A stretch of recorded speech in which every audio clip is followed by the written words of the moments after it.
intii ayada ahayd og waa inuu abnigiisa xajiyaa qaxootiyaa soo bilowday dad badan aan ku joognay meeshaan hadda aan joogno iyo buundadii doolow yaa carruur wixii socon lahaa looga tegayno jidka dadaa iska carruursada hebelow meeqaad heshay nin afar cunugaan helay hoosaana loogu dhiga waa la qarin waa maqlayna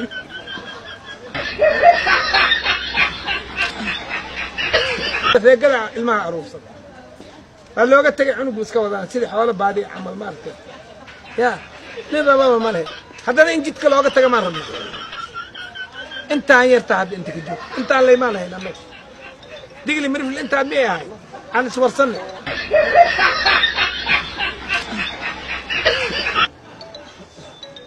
amaa ka warantaa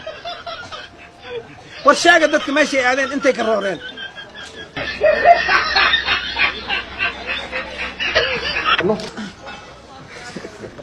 wax naga hadlaysan male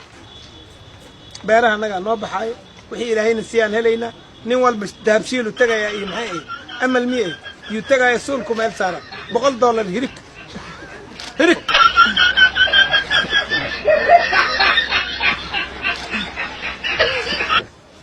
adinka dadkaan cabsida badan oo aad dhalaysaan dhaaf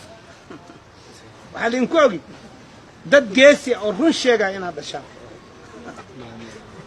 ninaan intaas yeelin wax kaa dhalin diid waxaaga haysa idhaafdaha iska buriy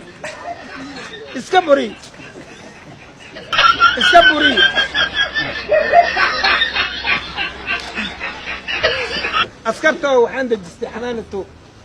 maalin maalmaha ka mida askartaan inta ka qaaday kaalay kuwa kala geeyaan maaga